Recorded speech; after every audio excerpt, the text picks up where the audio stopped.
incommensurable, tout ce qui a été fait pour le jour où Jésus est mort sur la croix. Dès le moment où Adam et Ève ont chuté, Dieu a commencé à tout mettre en œuvre pour nous sauver et pour ne pas nous perdre.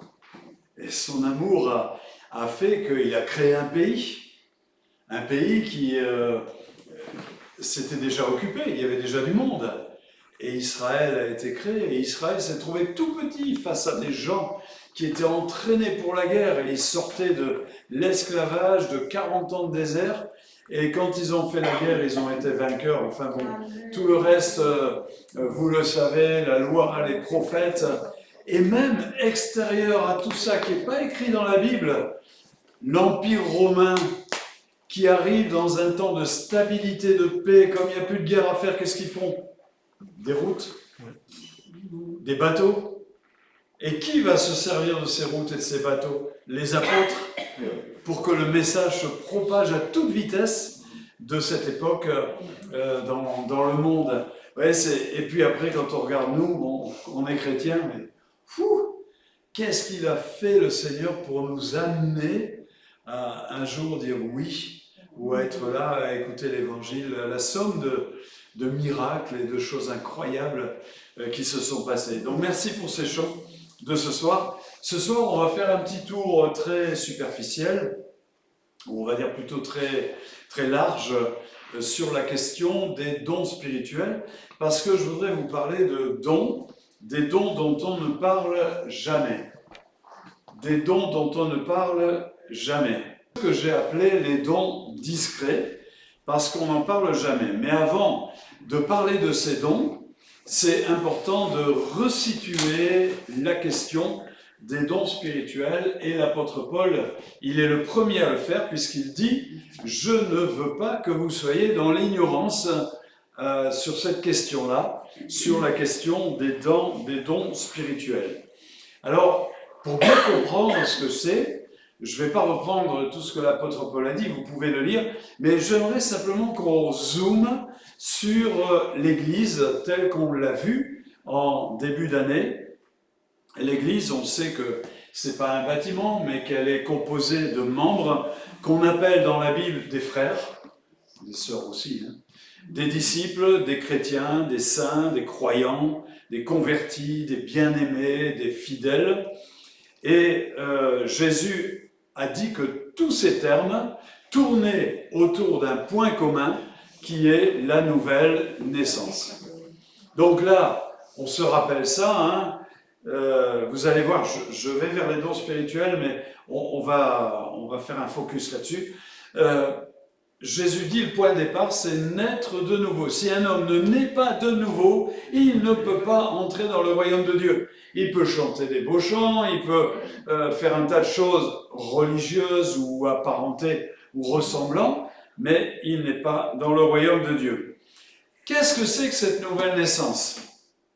Eh bien, on se souvient un peu de l'enseignement donné par Rinmer Roman et aussi de ce qu'on a vu. L'apôtre Pierre parle de passer des ténèbres à la lumière, à son admirable lumière. Ensuite, l'apôtre Jean, dans la bouche de Jésus, il écrit « On est passé de la mort à la vie, des ténèbres à la lumière, de la mort à la vie ». Et Paul dit « Il nous a transportés dans le royaume du Fils de son amour ». Donc la nouvelle naissance, c'est une action miraculeuse de Dieu qui nous fait passer d'un état à un autre, de la mort à la vie, des ténèbres à la lumière, et surtout du royaume des ténèbres au royaume de Dieu. C'est par la nouvelle naissance que nous entrons dans le royaume de Dieu. Alors, ça veut dire quoi ? On se regarde dans la glace, on ressort toujours pareil, sauf que quelquefois, il y a cette marque du bonheur d'avoir rencontré Jésus qui vient sur un visage qui a été marqué par la souffrance et le péché. Mais ça veut dire que autrefois, dans les ténèbres, c'est le prince de ce monde qui gouvernait notre vie. On n'était pas des criminels pour autant, mais Dieu n'avait aucune place. et on a été transporté dans le royaume de Dieu, et maintenant, un royaume, ça se reconnaît à un roi, maintenant c'est Dieu qui règne. Amen. Ces deux royaumes n'ont rien en commun, sauf que nous avons la faculté maintenant d'obéir à l'un ou d'obéir à l'autre. On ne va pas rentrer là-dedans, c'est tout le problème de vivre par la chair ou de vivre par l'esprit. Mais en entrant dans le royaume de Dieu, on arrive dans le royaume de Dieu et il y a déjà du monde. Et qui c'est ce monde qu'on va retrouver? C'est l'Église. C'est la manifestation du royaume de Dieu sur la terre. Et cette Église, elle a une nature, c'est l'amour. On se rappelle que la relation qu'on a avec Dieu, c'est l'amour, c'est pas autre chose. C'est pas le mérite, les performances, etc., la mortification et tout ça.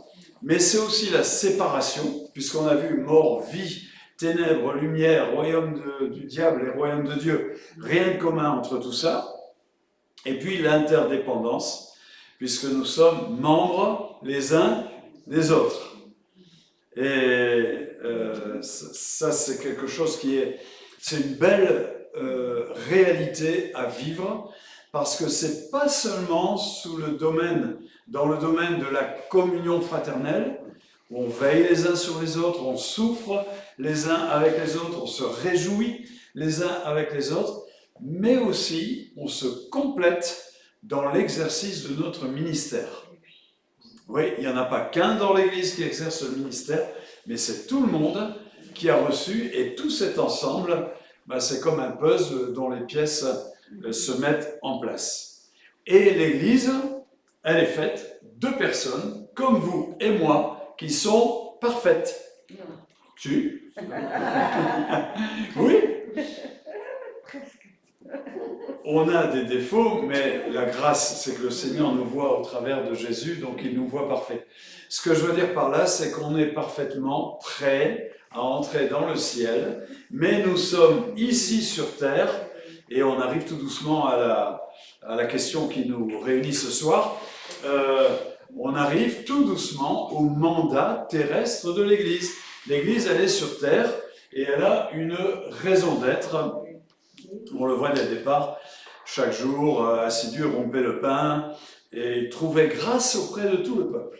Donc cette église, elle avait un impact sur la ville, et chaque jour, le Seigneur ajoutait ceux qui étaient sauvés. Et aujourd'hui, n'ayons pas peur de dire que l'église, elle a un impact sur le monde.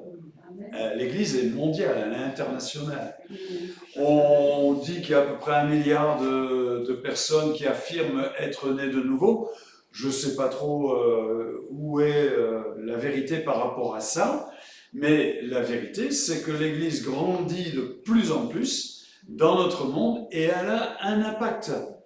Elle a un impact, je ne sais pas si je fais la bonne interprétation, mais il est dit qu'à un certain moment, l'Antéchrist va pouvoir libérer tous ses pouvoirs, parce que ce qui le retient aura disparu. Et on pense que ce qui le retient, c'est la présence de l'Église et du Saint-Esprit sur la terre. Lorsqu'elle sera enlevée, plus rien ne le retiendra. Donc l'Église, elle a un impact sur la terre, et cet impact et ce rôle qu'a l'Église, il est multiple. Tout d'abord, il y a l'évangélisation. Allez, faites de toutes les nations des disciples. Est-ce que vous avez déjà réfléchi au défi que ça représente, ça? Toutes les nations, c'est plein de cultures. C'est plein de cultures. Et dans les cultures, il y a des fois des choses qui sont tellement éloignées de nous. J'ai appris, en voyageant, on me donnait tout le temps des recommandations sur des choses à dire, à ne pas dire, des expressions à employer, à ne pas employer, etc. Parce que les cultures sont différentes. Et voilà le Seigneur de Jésus qui dit « Faites de toutes les nations des disciples ». Vous imaginez le défi qu'il va nous lancer? C'est un défi extraordinaire. Enseignez-leur à observer tout ce que je vous ai prescrit. Ouais. Sauf que cet enseignement de Jésus vient se greffer déjà sur tout ce qu'on a appris avant. Et dans son enseignement, il y aura du désapprentissage. Et surtout, on l'a vu dans la première église avec les Juifs. Mais nous, peut-être avec le catholicisme. Vous voyez, avec l'animisme, chez d'autres. J'ai rencontré un prêtre vaudou. Là aussi, il faut désapprendre des choses quand vient l'évangile. Donc, enseignez-leur, c'est pas seulement on va faire une étude biblique tous les mercredis, mais c'est vrai à observer, c'est à faire passer ça dans leur vie. La communion fraternelle, la multitude n'était qu'un cœur et qu'une âme, et ils prenaient leur nourriture avec joie et simplicité de cœur. J'aime bien ce verset. Voilà, ils étaient unis, et l'Église, c'est aussi son mandat sur terre, l'adoration. Voilà, l'heure vient où les adorateurs adoreront en esprit et en vérité, cette dimension de l'adoration qui est nouvelle à l'époque par rapport à ce qu'ils connaissaient de la loi. Et puis la compassion, la religion pure et sans tache devant Dieu consiste à visiter les veuves et les orphelins. Donc on a ici, je vais passer rapidement en revue les 5 mandats de l'Église sur la terre. Ok, on a compris, l'Église existe, elle est dans le royaume de Dieu, elle est composée de gens comme vous et moi qui avons un passé, une culture, une histoire, et cette Église, elle va devoir s'organiser, se développer, grandir. Et c'est là que Dieu intervient de 2 manières sur son Église. Il va donner des ministères et des dons spirituels. Les ministères sont des dons, il a donné les uns comme apôtres, prophètes, évangélistes, pasteurs et docteurs, dans un but précis. Et ça, c'est super important. C'est quelque chose qui nous est, dans la formation des pasteurs, enseigné pour le perfectionnement des saints.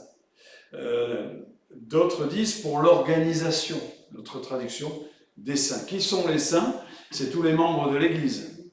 Ça veut dire que les ministères ne sont pas là pour, comment on va dire ça, exprimer ce qu'eux, ils ont reçu, mais ils sont là pour faciliter l'expression de ce que les membres de l'Église ont reçu.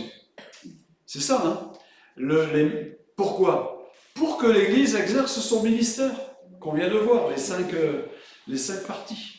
C'est l'Église qui va exercer le ministère, en vue du ministère et de l'édification du corps de Christ. L'édification, c'est un édifice, une construction, que ça prenne forme et que ça prenne place. Donc Dieu va faire des dons à des ministères, à des hommes, il va leur donner des qualifications, pasteurs, prophètes, évangélistes, docteurs et apôtres, il leur donne des qualifications qui vont permettre à chaque membre de trouver sa place et d'exercer un service, un ministère, en fonction de ce qu'ils ont reçu. Mais pas que ça. Pas que ça. Passer des ténèbres à la lumière, passer du royaume du diable au royaume de Dieu, c'est une opération miraculeuse qui des fois nécessite une action puissante, une action de révélation ou de connaissance, et il va donner des dons spirituels. Et il donne, ici dans les Corinthiens, il y a diversité de dons. Et déjà ici, il nous dit, il va donner plein de dons, une diversité. Mais ça sera le même esprit, une seule origine. Et cette origine, notez-le déjà ici, elle n'est pas humaine. Cette origine, elle est spirituelle. C'est pas moi qui fabrique le don. C'est lui qui l'exprime au travers de moi. Donc le même Dieu qui opère tout en tous. Donc le don spirituel, c'est Dieu qui, au travers de moi, manifeste quelque chose qui est surnaturel. Si on regarde après, comment ça fonctionne? Eh bien, chacun est concerné. Il dit bien, à chacun, la manifestation de l'esprit est donnée pour l'utilité commune. Il dit à chacun. Alors, plus loin, il nous dira aspirer. C'est-à-dire que Dieu ne va pas me forcer, mais il m'invite à rechercher, c'est-à-dire à me mettre à sa disposition pour que je devienne un canal. Alors, ça c'est pas simple. Sur les dons les plus classiques de nos églises, parler en langue, interprétation et prophétie, il y a un moment, il faut l'exprimer. Et il y a quand même un cadre qui est donné dans la parole de Dieu. Ce soir, on ne va pas trop rentrer là-dedans, mais en ce qui me concerne, moi, je me souviens que j'ai toujours été gourmand avec les promesses de Dieu, essayé, peut-être pas assez encore, mais cette question des dons spirituels, ça m'interpellait. Ça m'interpellait parce que c'était une des choses qui m'avait attiré dans le témoignage de mon frère, c'est qu'il parlait en langue. Et je connaissais bien mon frère, et d'entendre parler en langue, ça m'étonnait. Il m'a expliqué, je suis allé dans l'église et j'ai entendu parler en langue, alors là c'était des dons différents, hein, et j'étais interpellé par ça. Et je dis, Seigneur, je vais chercher. J'ai acheté les bouquins qui parlent des dons spirituels, Donald G, Horton, enfin tout ça. Et j'allais en train au travail dans cette période-là. Et je lisais. Dans mon tiroir, vous savez, les bureaux des profs, là, il y a les tiroirs. J'avais un tiroir, il y avait le bouquin. Et quand les élèves étaient au travail, ne le répétez pas, de toute façon, quand les élèves étaient au travail, j'ouvrais le tiroir, je lisais une page ou deux. Je m'étais imbibé de ça, des textes de la Bible. Je disais, Seigneur, j'ai soif, je veux les exercer.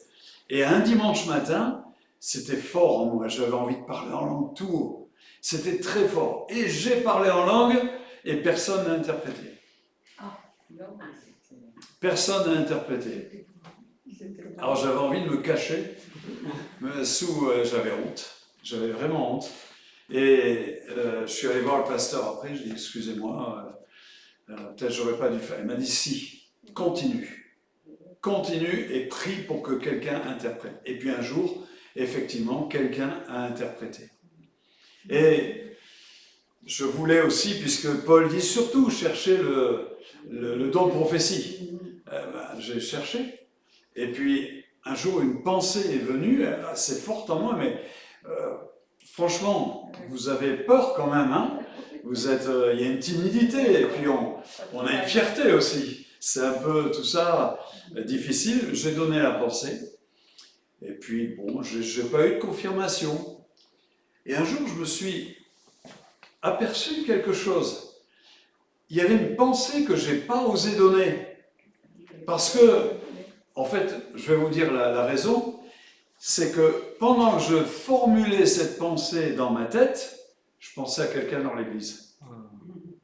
Et là, je me suis dit, non, mon vieux, là, je ne sais pas ce que tu vas faire, mais tu vas raconter des trucs sur cette personne que tu sais, qui vont se mélanger à ce que Dieu te dit. J'ai rien dit. Et j'ai été surpris que quelqu'un d'autre dise quasiment la même chose. Waouh, j'ai dit ça c'est bon, ça me plaît. Je me souviens d'un vendredi soir à la prière, comme aujourd'hui, où j'avais une pensée qui disait que Jésus était l'avocat. Et puis après, je me dis, Jésus est l'avocat, tout le monde le sait, il n'y a rien d'extraordinaire là-dedans. Et à la fin de la réunion, il y a une petite mamie qui vient me voir. Elle me dit merci, pourquoi? Et bien elle dit voilà, il y a mon voisin, pour une histoire, vous savez, de voisinage, mon voisin me fait un procès, il a porté plainte, etc. Et il y aura un procès à telle date. Et je suis venu ici, j'ai dit Seigneur, donne-moi une parole, parce qu'elle ne dormait plus, vous savez comment c'est? On est tous pareils dans ces cas-là. Elle est repartie apaisée, elle a gagné le procès. Elle a gagné le procès, ça s'est retourné contre le voisin. Et cette parole, un avocat. Quand Catherine était enceinte pour la deuxième fois, elle a commencé à avoir des angoisses. Et puis, un jour dans l'église 350-400 personnes, ne crains pas pour l'enfant que tu portes, j'ai le regard sur lui et je le bénirai. Ok? Il y a eu ça, c'était une longue veille, et au moment où on va manger les petits fours, tout le monde disait c'était pour une telle, parce qu'il y avait plusieurs femmes enceintes dans l'église. Et puis on découvre qu'une telle était partie aux toilettes, une autre était au service, il n'y avait que Catherine qui était là. Et puis après, elle me dit, bon écoute, il faudrait faire venir le pasteur parce que voilà ce qui se passe. Et elle m'apprend que avant qu'on se connaisse, avant qu'on soit converti, elle était allée voir un voyant. Et ce voyant lui avait dit des choses de sa vie passée qu'elle était la seule à connaître. Cet homme-là ne pouvait pas connaître ça. Et elle a dit, ben ouais, c'est vraiment un voyant. Et il lui a dit, je vais vous dire maintenant ce qui va vous arriver.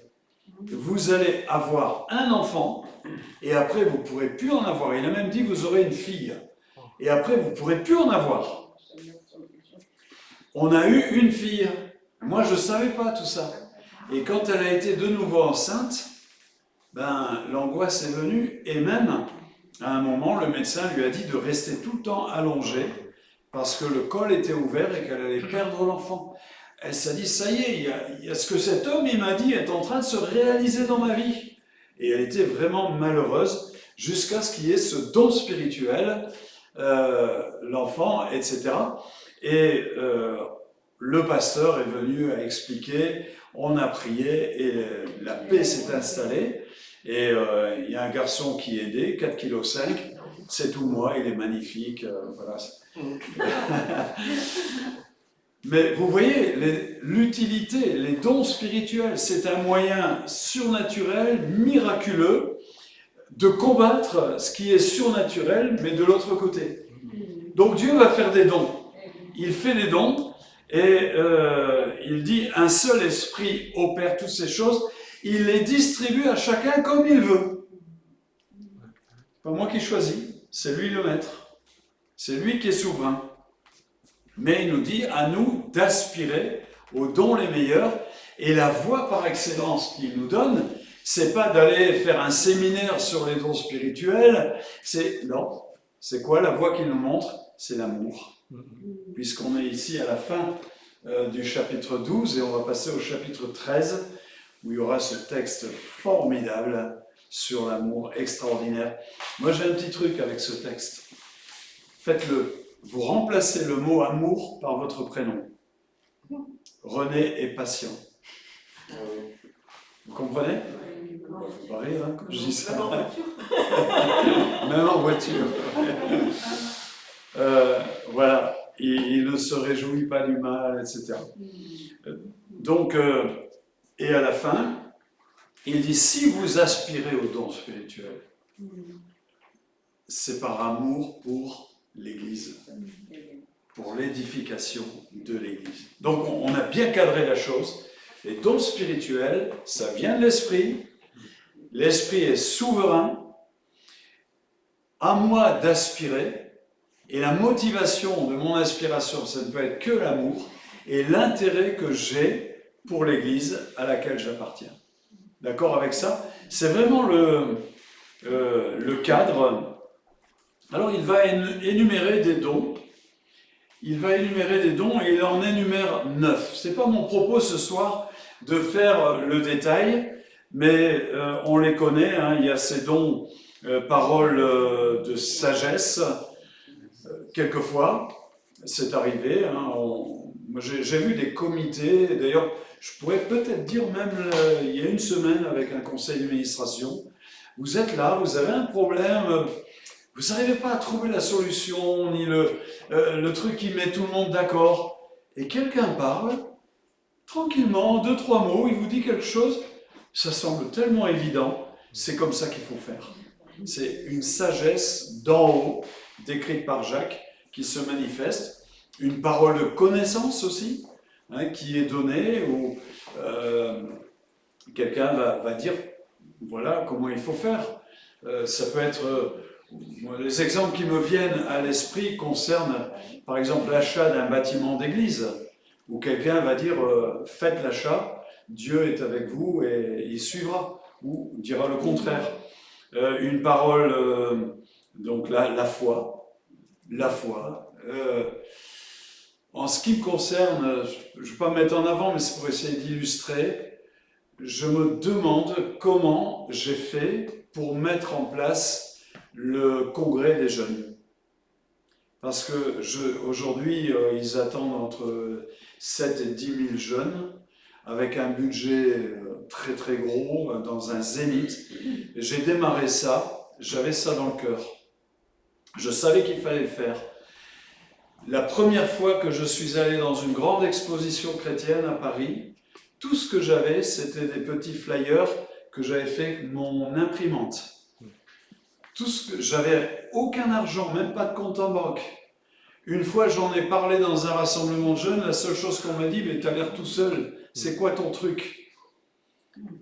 Mais j'étais persuadé qu'il fallait le faire. Et on a démarré. Le premier, on a eu 2500 jeunes, et puis ça a monté. J'étais persuadé. Et je regarde aujourd'hui une interview que j'ai eue avec un journaliste.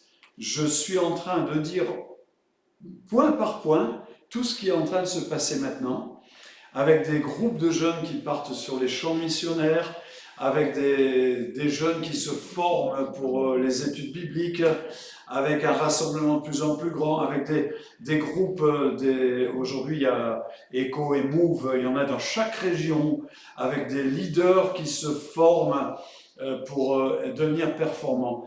C'est pas moi ça, c'est une parole, c'est un don de foi que j'estime avoir exercé parce que c'est pas ma nature de me lancer dans des trucs comme ça, surtout avec des enjeux financiers extraordinaires.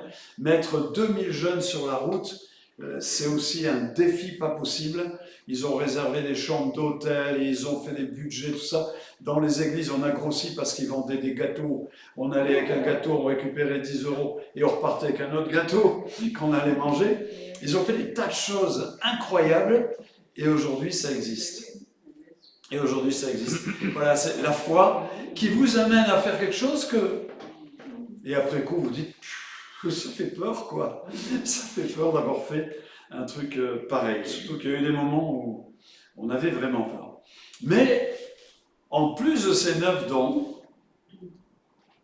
il y a d'autres dons qu'on peut découvrir et regarder. Ceux qui ont des dons pour guérir les malades ou encore pour assister les malheureux, pour administrer ou diriger l'Église. Et le mot don qui est ici, c'est le même, charisma. Quand l'apôtre Paul parle de ces dons, ces fameux dons discrets, il emploie charisma, quelque chose qui vient de Dieu pour l'édification de l'Église, pour manifester le royaume de Dieu. Et quand on regarde ça, on a l'impression que, guérir les malades, d'accord, mais assister les malheureux, c'est une formation qu'on peut trouver dans le monde. Former pour faire un travail dans la solidarité. On a l'impression que diriger l'Église, c'est aussi quelque chose qui s'apprend. Mais ici, l'apôtre Paul nous parle bien d'un don, de quelque chose qui est donné par le Saint-Esprit. Alors on va revenir un petit peu là-dessus, mais regardez à côté. Puisque nous avons des charismes différents, selon la grâce qui nous a été accordée, que celui qui est appelé au ministère s'attache au ministère. Alors là, vous allez dire, oui, mais c'est les ministères dont. Peut-être pas forcément. Il peut être question aussi d'un service particulier dans l'Église. Un service qui s'exerce par le Saint-Esprit. Que celui qui exhorte s'attache à l'exhortation. On a vu dans les églises quelquefois des frères, des sœurs faire des visites et la personne visitée dire le dimanche suivant au pasteur « Elle est venue me visiter, ça m'a fait un bien, ça m'a encouragé, ça m'a béni. » Quelqu'un qui a un don d'exhortation, d'encouragement. Que celui qui donne le fasse avec libéralité. Il y a des personnes qui, quelquefois, au milieu de nous, sont riches. Ici, il est question de libéralité financière. Il y a des riches au milieu de nous. Et parfois, le Seigneur a permis que ces personnes soient riches pour en enrichir d'autres. J'ai travaillé et je suis ami avec quelqu'un qui est le directeur d'une grosse association qui s'appelle le Grain de Blé, qui autrefois s'appelait les Semailles. Et pourquoi le Grain de Blé, les Semailles? Parce que l'initiateur de ça, c'était un des 5 plus gros céréaliers au monde. Il y en a un qu'on connaît bien, c'est Monsanto, avec les organismes génétiquement modifiés. Ben là, c'en était un de ses concurrents, qui était chrétien, parce qu'il est décédé, et qui a décidé de donner sa fortune pour les enfants du monde. Et il a acheté des maisons dans le Jura, dans le Suisse, et il a créé des tas de choses à Madagascar, un peu partout, les semailles, le grain de blé, et c'est des endroits où il y a des médecins, il y a des animateurs, des éducateurs, tout ça, qui prennent soin des enfants. Cet homme, avec sa fortune, a béni l'Église, et l'a béni encore. C'est un don spirituel de faire ça. Il y a un ado qu'on allait chercher à Lille. On allait chercher pour aller au groupe des ados. On avait encore une de chevaux à l'époque. Et le petit ado, il était là, en short, là, et bien sage, et je l'ai retrouvé. J'étais en visite dans une ville de France, et je reçois un texto, il paraît que tu es dans ma ville, viens manger à la maison, on va se retrouver. Je vais. Et puis, il me donne son adresse, le GPS dit c'est ici, c'est la nuit, dans le noir, campagne, et je passe, je voyais bien un portail, et puis je repasse et je vois quelqu'un, je ne voyais pas à quoi il ressemblait, ça faisait des années que je ne l'avais pas vu. Et puis, tout d'un coup, on arrive quand même à se reconnaître, et il rentre dans la propriété, il marche, moi je suis avec la voiture derrière, je suis, puis je vois que le chemin, il est loin. En contrebas, je vois des lacs, je vois des animaux, je vois une première maison, et puis au fond, un manoir. Et puis je me retrouve dans le manoir, à table avec lui. Il avait fait fortune. Mais plus désintéressé que lui, j'ai jamais vu ça. On aurait dit que c'était l'argent, c'était autre chose. Et quand il en parlait, il disait, mais tout ça c'est à Dieu. C'est pas à moi. Et ce que Dieu me demande, c'est de bénir son œuvre. Et quand il a créé une fondation pour le peuple évangélique, et que comme mise de fonds, il a mis 5 millions sur la table, là j'ai vu j'ai vu qu'il était vraiment désintéressé. Complètement désintéressé, mais sa seule prière, c'est d'être généreux avec le peuple de Dieu, et croyez-moi, ce qu'il a mis sur la table, c'était qu'une partie de tout ce qu'il mettait. Il avait fait fortune sur toute la région avec les maisons à Ossat-sur-Bois. C'est un charisme. C'est un charisme. Il aurait pu très bien ne pas avoir ce charisme. En tant qu'ingénieur polytechnicien ou centralien, je ne sais pas trop, monter sa boîte et s'enrichir. Mais là, ils ont fait un rassemblement de jeunes, il fallait des bureaux pour le rassemblement de jeunes. Alors moi j'ai vu, les bureaux, c'était ma salle de bain pour DNJ, parce qu'il y en avait de partout. Lui, il y avait les locaux d'une banque qui étaient à vendre, grande maison de maître, super équipée. Boum, il l'a acheté, il a dit voilà, les organisateurs, tout ça, c'est à vous, vous allez là-dedans.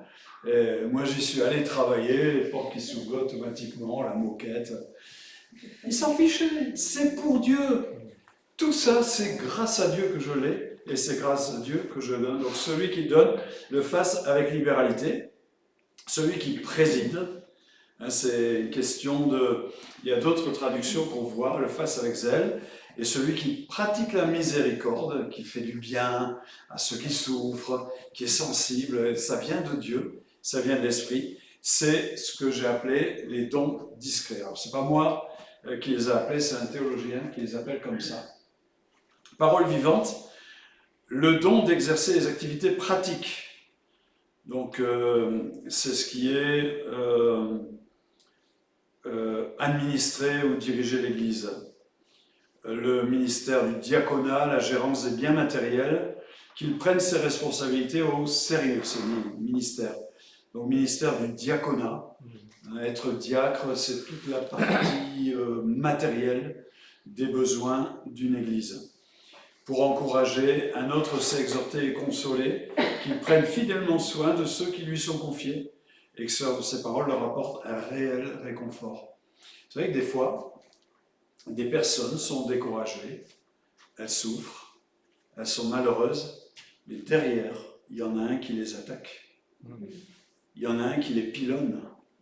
Et vous savez, des fois c'est lui qui nous met dans cet état-là, ou des fois c'est quand on est dans cet état-là que lui il arrive. Et arrive une personne qui a le don d'exhorter, et puis elle arrive à remettre cette personne dans un positionnement de victoire, de foi et d'amour du Seigneur. C'est un don spirituel. Personne ne le verra. Il est allé visiter, il est allé prendre le café, mais il a dit la chose. Et la chose, la parole a délivré la personne. Secourir, que celui qui est chargé de distribuer les secours soit impartial. C'est le don d'assister les malheureux. Alors là, il y avait toute une organisation aussi. Et aussi, secourir, ça demande, quand on fait une action sociale, et l'Église est amenée à exercer ce ministère de la compassion, eh bien, des personnes qui sont équipées de ce don peuvent faire un travail formidable pour secourir. Que celui à qui Dieu a confié des richesses matérielles en fasse part généreusement, qu'il donne en toute simplicité, sans calcul ni arrière-pensée. Vous voyez ? Ça, c'est des autres traductions. Présider. Que celui qui sait diriger le fasse avec autorité et zèle. Celui qui préside les réunions et les questions d'administrer et diriger l'Église. Autre est une chose d'avoir le ministère pastoral, autre est une chose d'administrer et diriger l'Église. C'était deux choses différentes c'est toute une discussion dans nos églises, c'est la même chose. Le pasteur, il est le président, mais il faut qu'il soit équipé des deux pour pouvoir vraiment le faire. Diriger une église, c'est aussi prendre des décisions, c'est aussi être un leader au milieu d'un peuple qui est en guerre. Il y a toujours cette dimension spirituelle. C'est pas comme administrer une mairie ou un club de foot, c'est différent, il y a une guerre. Et il faut être visionnaire, être gestionnaire des promesses de Dieu, etc. Et puis, visiter les malades, apporter leur la joie. Et j'aime bien celle-là, si vous exercez la bienfaisance, faites-le avec le sourire. Job, je leur souriais et ils reprenaient courage. Vous avez lu ce texte dans Job ? Je leur souriais. Alors, je termine, c'était un peu plus long. Peut-être que la semaine prochaine, on peut continuer et parler ensemble. Poser des questions, réfléchissez à tout ça. Je vais vous envoyer le PowerPoint et on pourra la semaine prochaine parler des questions, pas seulement sur les dons discrets, mais l'ensemble. Pourquoi parler de ça ? Déjà, savoir que ça existe. Il y a les 9 dons, mais il y a les dons discrets qui sont mentionnés dans Corinthiens et dans Romains. Savoir que ça existe, parce que peut-être, dans le fait d'exercer la miséricorde, d'organiser, d'être généreux, d'encourager, je me sens particulièrement bien. Eh bien, c'est peut-être un don que Dieu vous a donné. Amen. Et le fait de le réaliser va vous aider à le travailler, à devenir plus sensible, à être conscient de ça. Conscient que lorsque vous exhortez, vous pouvez faire une percée dans le territoire de l'ennemi. Vous voyez ?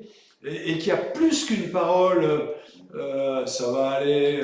Non, il y a plus que ça. C'est vraiment quelque chose qui est puissant sur le plan spirituel.